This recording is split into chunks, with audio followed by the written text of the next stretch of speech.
From SF Land, this is Dorking Out, a podcast for people who love to dork out about movies, TV, and everything pop culture. Welcome to Dorking Out. My name is Sonia Mansfield, and joining me is my podcasting sister from another mister and the co-host of Dorking Out, Margo D. Hello, my friend. Hello, my friend. I'm interviewing nannies today. I don't have to actually call references or anything, do I? Please check your references. Also, hire someone to make a fence. You never know when you're going to need it. Oh, my God. This movie. We are dorking out about 1992's The Hand That Rocks the Cradle, starring Annabella Sciorra. Sciorra. God damn it. I would love to pretend that I do that shit on purpose, but I just really suck. Rebecca De Mornay, I got that right. Matt McCoy, Madeline Zima. I know how to pronounce Zima. A little actress known as Julianne Moore, and Ernie Hudson, one of the Ghostbusters. And yes. It's directed by Curtis Hanson, and this is like one of his first movies that he directed. He also did Wonder Boys, and which you just did on Book versus Movie. I love Wonder Boys. Yeah. And then he did LA Confidential and 8 Mile. And this was your pick, Margo. Why did you see this movie in the theater? Oh, yeah, of course I saw it in the theater. Yeah. I love movies like this. I wish they made them more often. Just like trashy, slasher kind of thrillers, but that have really good actors in them that are trying to be like drama, but they really are just a slasher flick in the long run. Yeah, I think it's great. They're like Lifetime movies now. Like this sort of thing is like a Lifetime or a Hallmark or that sort of thing. And this is like a Fatal Attraction type. Totally. Yeah, like a kind of, a thriller for adults about adult things. White things. Adult white things. This is Seattle we're talking about, so.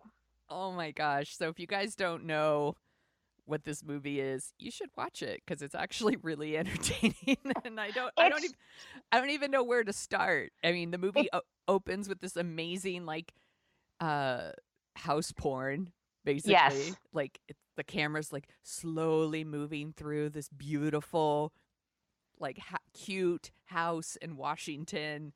The house is super white, and I don't mean like the people living in it, although they're white too. It's like everything's white, like the walls are white, the furniture's kind of white, like everything's white. It's pristine. Pristine. That's a really good word for this. So, Annabella, Sciorra plays a woman named Claire who's pregnant, and she goes to an OBGYN. It's like a new OBGYN for her, and he's fucking creepy as fuck. He's so creepy. And I always forget about this scene. I totally forgot about this scene. I didn't remember at all that this was a thing that was going to happen. He molests her, and she files a complaint. It's really creepy how they film that too. It's really upsetting. She's pregnant. She's in the stirrups, and every woman that's had this kind of operation, or any guy, you getting your, butt probed or whatever, it's just very uncomfortable.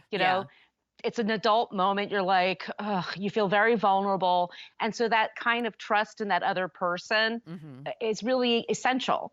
Yeah. And I don't know about you. I've never been to a male OBGYN. I've only gone to women. And I think it's because of this movie. It probably is. I'm trying to think if I've ever had a male. I don't think so.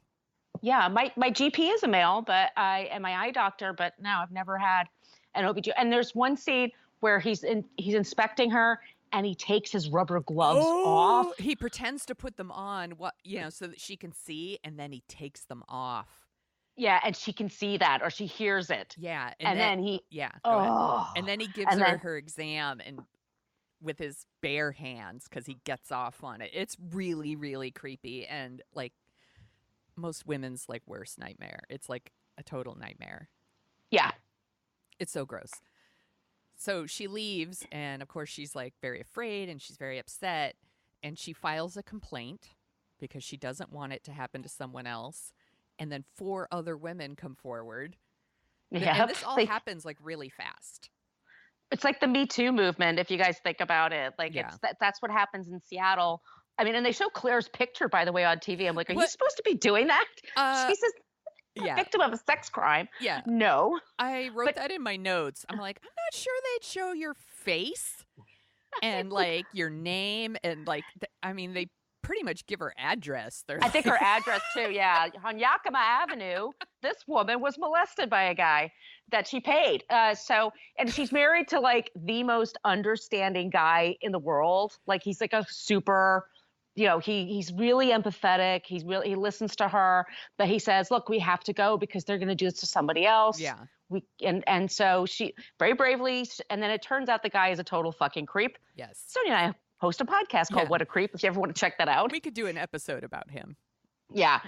And what happens is that he is married to Rebecca de Mornay. And she's this, and God, is she beautiful. She's so beautiful. She's so stunning. You could just make a movie about her face. I mean, she's just so lovely. But she doesn't believe this is real, what's happening. She doesn't think he really did it. But he commits suicide. He dies by suicide. So she doesn't get the life insurance money from him because that breaks the policy. And they live in a very fancy schmancy house. Mm-hmm. And they're basically like, you could stay until you have your baby. By the way, she's pregnant, but then you got to go. Yeah. And that stuff is really scary too. Oh, she miscarries, which is a horrible, horrible scene to watch. And it messes with women, this movie. It really does. And it really, once again, like Curtis Hanson really directs like this really well. Like, she faints after her meeting, she collapses, and they rush her to the hospital. And the way it's filmed, I think it really shows like how traumatic and scary that shit is. There's like a lot of commotion. You don't know what's going on. She's yelling for the baby, all this stuff, and then she loses the baby, and it's really, really sad. And then on top of that, things were so fucked up down there that she has to get an emergency hysterectomy. So now she can't even try again if she wants to, which is awful. I mean, which is like, and so she loses her husband and her baby and her home. Mm-hmm. She's losing everything, her reputation, everything in one fell swoop. So what happens is that Claire has her baby. It's a baby boy, very cute. And she has a daughter who's really cute too, Emma. Mm-hmm. And she needs now a nanny. First she hires somebody to build a fence for her. It takes them like 3 months. It's Ernie Hudson. Yeah, he plays someone with special needs that she hires through a program to build a fence. And then they just keep hiring. I think they actually mention like we're going to find more stuff for him to do because they like him so much. So they're constantly hiring. He's like their handyman basically, and he's there like every day, building something. Yeah, clean the gutters and stuff like that. Like he's like I said, he becomes a part of the family if they all really like him. And as Sonia mentions, he's a person with special needs. We don't get that often nowadays. Yeah. That used to be a thing in movies. Yes. People wanted to play a person with special needs because Oscar. Yeah, it screamed Oscar. It did not for Ernie Hudson. No. In this movie. And he's fine. Yeah, and he's great. There's no problem with his performance. I think he's fine actually. It's very well done. It's not distasteful, I guess, or over the top or any of those things. It's more subtle than you think. It's more subtle than And then, so one day she's taking her daughter to the bus and she forgets to give Emma her jacket. And it's a scene, like Curtis Hanson knew how to direct a movie. Like there's a scene where all of a sudden the bus just suddenly stops. And then Rebecca de Mornay just walks around it. And so basically she stopped the bus. So that helps the mother. And we forgot to mention, by the way, Claire is an asthmatic. Mm-hmm. And when she gets upset, all of a sudden she has to have her breather thing with her. Yeah, her little asthma inhaler. Thank you. Yeah. And anyway, so they just start talking and the woman says, my name is Peyton and I'm looking for Claire because I'm applying for the job of nanny. And she's like, oh, well, I'm Claire. Come on over. come around the house, take a look at everything. And do they even look at a resume? No, Okay. there's no look at a resume. And there is a whole thing about, I'm going to leave you my references, but they clearly don't call them. and this is like, if you could say, this is before, like, this is a couple of years before the internet. I mean, it's definitely before like the internet is even around, but I mean, nobody had it. But I had a job at that time, and you had to fill out a form, and then you had to give them your references, and then people would call your references to make sure you actually worked at the place that you said you worked at and can vouch for your character. Like, that's the whole point of it. And she does not do due diligence. No. And it's not like she was hiring for a fence builder. Yes. She's hiring someone to take care of her baby that was just born. And to live with them. They're going to, first of all, she's going to live in your house. Check the references. What the hell is wrong with you? And then second, like, why do you need a nanny full time in your house when the whole thing with Claire is Claire's going to build a greenhouse in her backyard. Apparently, that means they need a full-time nanny because Claire's going to be right in the backyard building a greenhouse. I'm like, couldn't they make it so that Claire gets a job? So Claire has to go back to work like other mothers, like most mothers. What does her husband do? Is he a lawyer or something? They actually say he's a genetic engineer.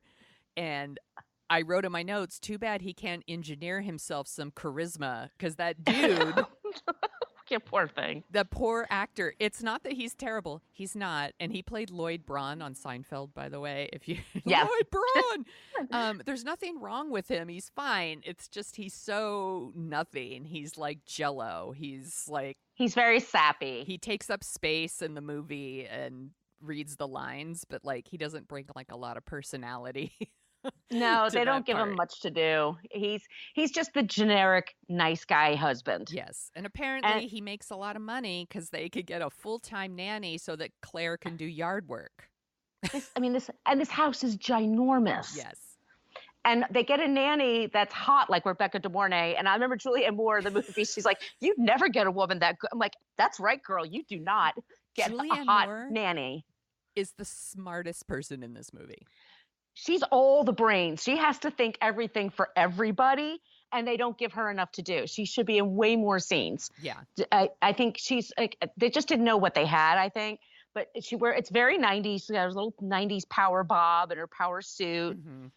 And she's a lawyer, and she's very bitchy. Yeah. There was one time where she leaves the office. She goes, "Cancel my meetings for the morning." And this guy says, "What do I say?" She goes, "You went to Harvard. Think of something." Love that line.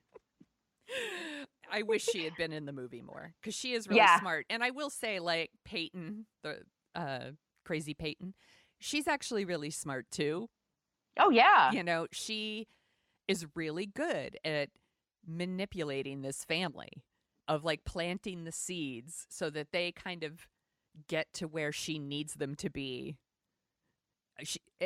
Ultimately it doesn't work. Spoiler alert, it doesn't work. But she's really smart at like playing on like people's insecurities, and so her and Julianne Moore's character are pretty smart, but the movie could have used more Julianne Moore. That's why it's her name. Julianne Moore, please. More, please. More, please. She's great, and she plays the ex-girlfriend of Claire's husband, and that's supposed to be a thing. Like, ooh, they went out at one time, and I'm like, he clearly loves his wife. He clearly loves his kid. He's clearly not gonna shtup around on her. Right. That's just, he's not that interesting. He's just not gonna do that. So, but that's like a false like flag there. But she does, like you said, she does create this insecurity within the family, and she's uber on top of things. She's super efficient. I wrote down in my notes like, wow, she could clean a house in a pencil skirt and a white button-down blouse, and not get a speck of dirt on her. She always looks great. She is type A. Yeah. That she like had this whole plan like written out in a day planner. Yep. And like every fucking minute is like scheduled out in her day planner of how she was gonna destroy this family. Well, so she begins at 3 a.m. with a breast pump Yeah. because she still did that even though she lost her baby. Because her plan is she's going to make Claire's baby take her milk and reject Claire's milk. So that's going to set up part of Claire's insecurity about being a mother. Yes. And then she finds out that Emma is being teased by a kid at school. And I love the Actually, scene. I really love this scene. Love the scene where she goes on the school crowd and she threatens to like rip his arm off. Yeah.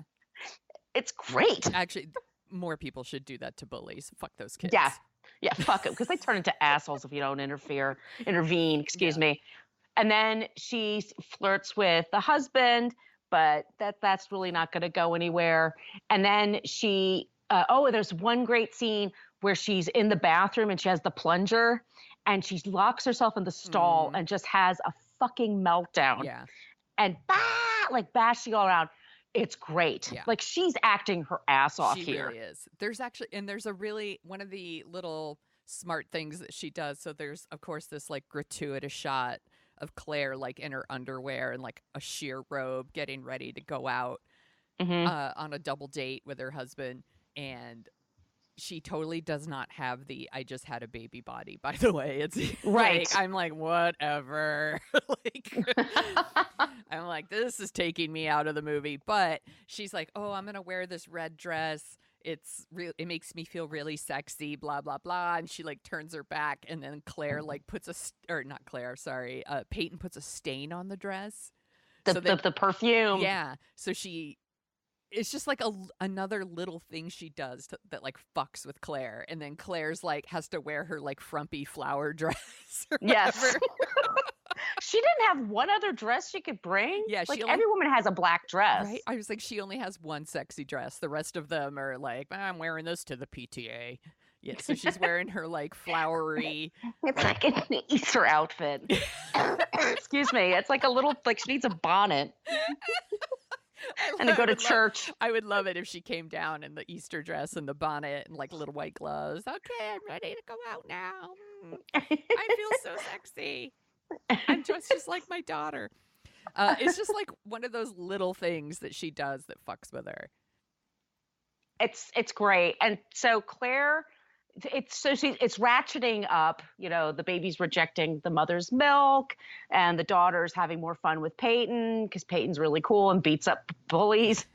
And her husband sees this like beautiful blonde creature that could take care of everything. Like I said, like in heels and a skirt and always looks great. And Claire's insecurity just and then she has the thing where she has the FedEx item, her husband's business plan or whatever, and she's supposed to take it to FedEx, and then Peyton loses it on her. Yeah. So she goes to FedEx, and then Peyton does the thing where she goes around the house and takes all of her inhalers and just squirts them all out. Yeah. So she's running around the house going, of course they had to make Claire an asthmatic. Like that was one of the things I wrote in my notes. Like, of course. Like they had to make her. That had to be her Achilles heel, so to speak. But she winds up in the hospital. Yeah, her asthma is like hardcore or something. Oh, no, it's not. She goes from like totally fine to, I'm going to die in like a second. Drenched in sweat and just completely, she looks like she ran a marathon or something. Like it's incredible. And that's also adding to it. Like, is she competent? Can she actually be alone with this baby? Maybe it's a good idea to have somebody around, like all that stuff. And it goes up and goes up and ratchets up and ratchets up. And then it's a great scene, but it upsets me greatly. Julianne Moore goes to the glass house that Claire is. Yeah, the greenhouse. The greenhouse, thank you. And she set up the windows. So it's glass windows. So you open the door and the glass windows just shatter. And was she trying to kill Claire? Yeah. But oops, she killed Julianne Moore. And all of that is so, like, once again, Julianne Moore, usually the smartest character in this movie. She's the one who figures out first that Peyton is the wife of the doctor who killed himself. And she figures it out in the most amazing way because they, like, drop these, she's a realtor, and they drop these listings off on her desk. And she looks and she sees a wind chime that looks just like the wind chime that Peyton gave Claire. So she's like, that's the same wind chime. And then, like, you know, looks up old newspaper stories and finds a picture of, because the newspaper would totally have a picture of, like, the widow Right. at the grave site. Oh, that's microfiche, in case you guys are wondering. Microfiche. You know, of course that would Old happen. shit. That would happen too. And, you know, so she puts it together, and there is actually another great scene by Curtis Hanson, because he directs so well, of Julianne Moore's character driving to go tell Claire this news. And the way she's driving is so crazy. You 100% believe she is going to die in a car accident before she even gets smoking. there. And smoking. she's like Of course smoking. Yeah, like she's doing all three. She tears up into the house. She's like, I want to see Claire. And then she goes right to the greenhouse, and then it kills her. Yeah. And Peyton's in the kitchen just eating her apple with the knife, you know, that evil way of doing it. By the way, if you eat an apple like that, you're a monster. Oh, yeah. You're up to no good. I don't trust you. Nobody eats an apple that way. You're a monster. No. So when the cops do arrive, there's no crime scene tape. There's no they don't, because her fingerprints are all over the goddamn place. I looked at them, like, she's not wearing gloves. Like, nobody's doing fingerprints. Nobody's putting up crime scene tape. Like, this woman was actually murdered, but they think it's just some accident. Right. And then, you know, eventually just what happens is that they send her, they confront her and say, hey, you got to go because you're a fake. And she's like, this is my family. And then she leaves, and then she comes back, and she has to die falling out of the house and onto the picket fence that has been built for her death. Yes. Basically. Yeah, that's the reason they needed it, just in case. Just in case. Mm-hmm. And, you know, the Ernie Hudson character comes back. Oh, the whole thing where she had it look like he was a child molester. That part was that part was really creepy too, because Solomon is always around the house. So he instantly gets the vibe from her that she's that she's not right. He knows it immediately. He identifies it immediately. So he's always around, and he actually sees Peyton breastfeeding the baby. So he knows. And then there's actually, once again, really good scene where, like, Peyton confronts Solomon, and she's like, do you like watching me? Or do you like what, you know, and it's interesting because at first she's trying to be sexy. Like, do you like watching me? And when he doesn't take that bait, she switches to, like, calling him the R word, slaps him, and then starts planning the idea that he's molesting Emma with Claire. And that shit is fucked up because it plays on what happened to Claire in her, you know, with Peyton's now dead husband. And then she takes, like, some of Emma's underwear and hides it in Solomon's, like, bike trailer thing. And I mean, it's pretty creepy. Yeah, it's super creepy. And once again, like, they're really quick to believe it, right? And I'm like, well, you probably checked Solomon's references. Have you like, did you check Peyton's? Like, just in case? Nobody checked anything, and this is the problem. So but at the very end, he comes back and he's holding the baby boy. And so, you know, like, they're going to be okay. Like, the family's going to be okay. But Rebecca De Mornay is dead. I hope they move from that house. It's probably a good idea. Yeah. Just probably start over, go somewhere. Yeah, because Julianne Moore's dead too. Yeah. I'm like, just there. Yeah.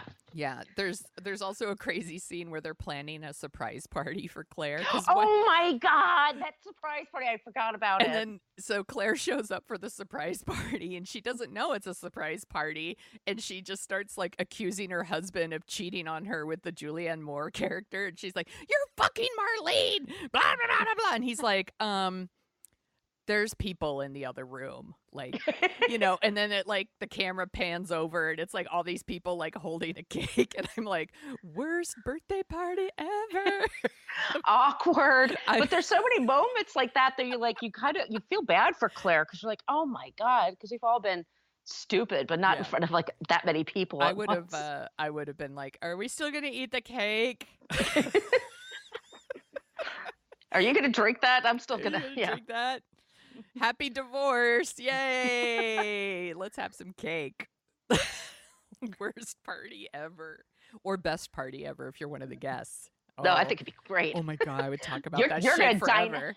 for years. You could talk about that shit. Yeah. So Remember so when we went to that party and she was accusing her husband of cheating on her? That was amazing. that lady wound up dying in her greenhouse. It's Isn't so that insane? she totally murdered her. That's That would what be I such a think. my favorite murder reader segment. Totally right there. Yeah. Do you think they put up another? I think they stay in the house and they just build an even pointier fence.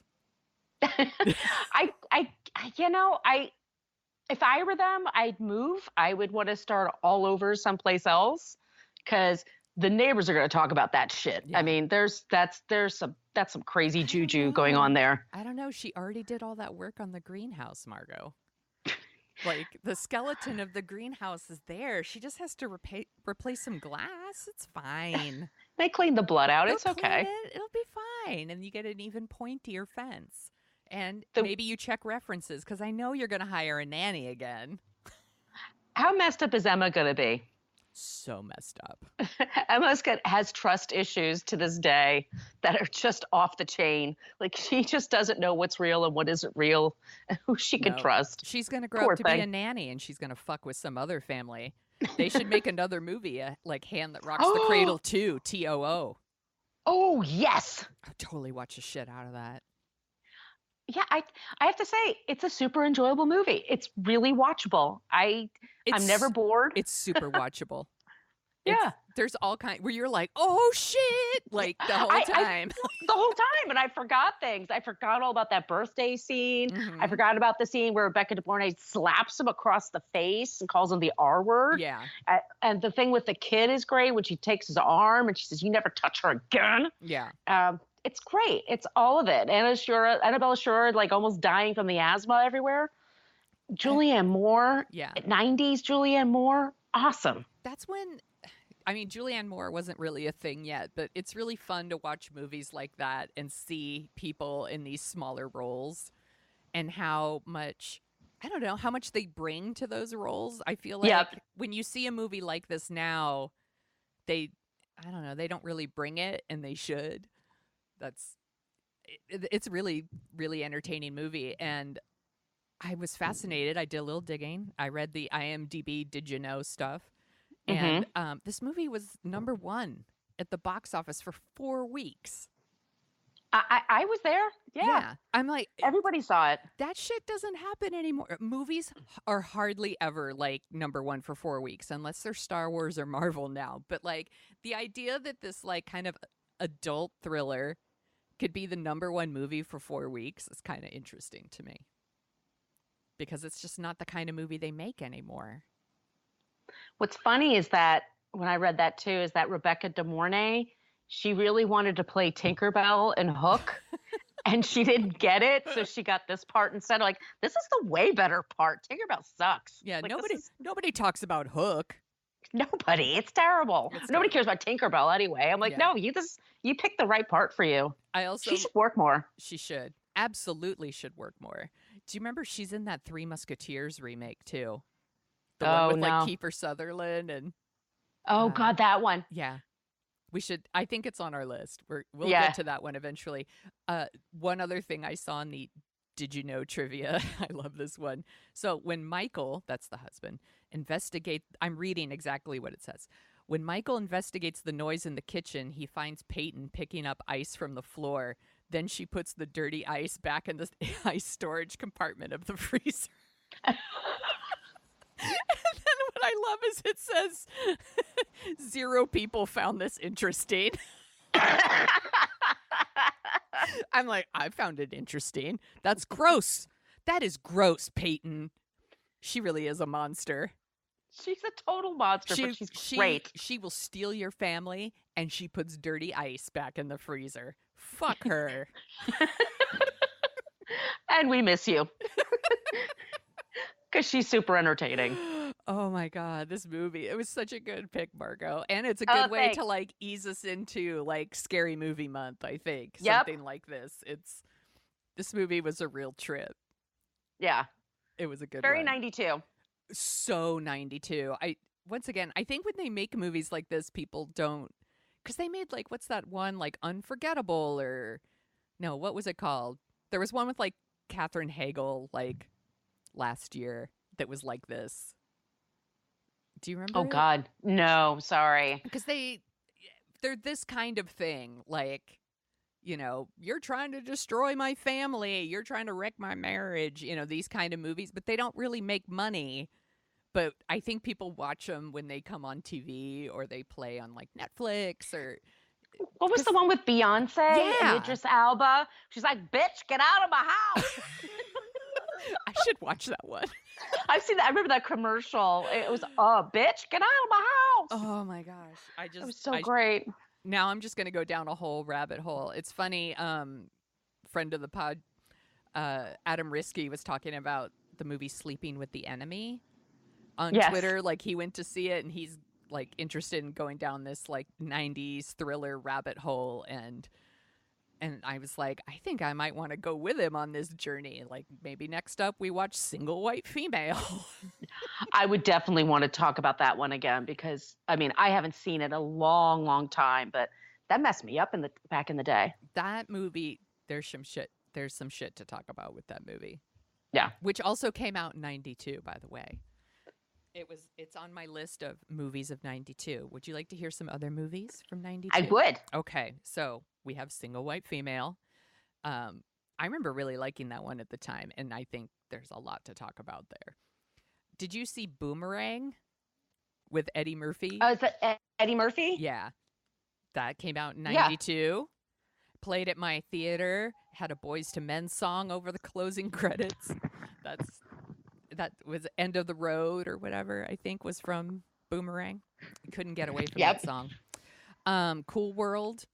Did you see Cool World? I did see Cool World in the movie theater. Yeah, me too. Because I love Brad Pitt. It's fucking terrible. It's a terrible movie. Cutting Edge. The Cutting Edge. That's on our list. Oh, that's a good movie. That's on our list. Yeah. Death Becomes Her. Great movie. Yeah. By the way, these are all good movies. Yeah, these are not top 10 movies of 92 because we've done that before. So I just picked some random movies. Encino Man. Oh, I love Encino Man. Brendan Fraser's really, really good in that, actually. Yeah, he's great. My Cousin Vinny. Love. Uh-huh. I haven't seen that one in a long time, but I remember really loving it. And Marissa Tomei is great. Yeah. Reservoir Dogs. Oh, yeah. Yeah. Shining Through. My mother loved that movie. That's the one with Melanie Griffith. Yeah. Where she's behind enemy lines in Germany. Yeah. And like Michael Douglas carries her across. Spoiler, but he saves her by going literally across the line. It's so I it's love so it. Stupid. My mother loved it. It's like a chalk line, like a football, like touchdown, you totally won, you scored. Fuck you, Nazis. Yeah. 6 points. It's a very weird movie. And then I also put on the list School Ties. Oh yeah. Which stars like every actor that becomes famous later. So that's my list. All right. So do you want to hear the top 10 for 1992? Yes, I do. Okay. So it's a little all over the place. You may or may not remember some of these. So it's number 10 was Just Another Day, John Cicada. Oh, okay. It's just another day. Yeah. All for One, Color Me Bad. Under the Bridge, Red Hot Chili Peppers. Yeah. Ugh, hated that song. I don't like that song. My Lovin', You're Never Gonna Get It, En Vogue. I loved En Vogue. Yeah, that song's rad. Tears in Heaven, Eric Clapton. The song is so sad. I can't even with that song. Nope. It's just too sad. Nope. Baby, Baby, Baby by TLC. That song's awesome. Save the Best for Last, Vanessa Williams. That became the wedding song of the 90s. Oh my God, it was such a wedding song. Yeah. Jump by Criss Cross. Yeah. I loved it. I love that song. Let's put our clothes on backwards and dance. Yep. Baby Got Back or Mix-a-Lot. One of my all-time favorite songs. A Seattle Guy, by the way. And End of the Road by Boys to Men. I remembered correctly. Awesome. Is that the number one? That's number one of the year. I didn't know it was number one. Fascinating. Well, according to the internet. Well, the internet wouldn't lie. It's Billboard's top 100 songs of 1992. All right, and then. So according to them, yeah. They wouldn't lie. No, of course not. And you heard that song everywhere back in the day. What else are you dorking out about? What else am I dorking out about? Can I think for a second? Yeah. I'm going to talk about the Great British Baking Show.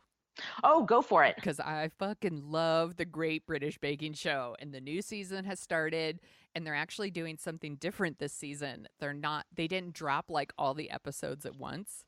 They're doing it weekly, which I find very fascinating. And I'm kind of fine with, because then it lets me enjoy the show a little bit longer instead of me just like binging through it. And I'm curious. I don't think are they doing that with any other shows on Netflix? They're trying that out, because normally Netflix does the thing where they drop them all at once. Yeah. But yeah. There's like a couple of like some of their talk show, quote unquote talk shows, they maybe do it that way. But I thought that was an interesting model. But the Great British Baking Show is awesome. You guys, the world is a fucking dumpster fire. The Great British Baking Show is not. It is full of the nicest people, like baking. They are competing against each other, but they don't like they help each other. Like if they finish like their bake, they'll help other people with theirs and like help them like plate their stuff, and they're all like really rooting for each other. Seriously, the show restores my faith in humanity. Like it's the best. It makes me so happy. That was my mom's favorite show. So I like to watch it, once in a while. It makes me think of my mom. I also caught up on Amazon Undone. Did you love it? Loved it. It's 8 episodes. I went through them right away. The writing is beautiful.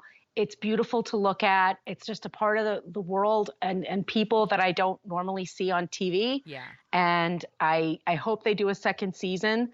But I absolutely loved it. That was your idea last week. Yeah, I loved it. We're still, I think we're more than halfway, I think. I can't wait to finish it though, because it is really so great. And I'm like, the way it looks is so original and cool. Yeah. And because of the story they're telling, like the animation really works. It's really, really great. I'm so glad you liked it.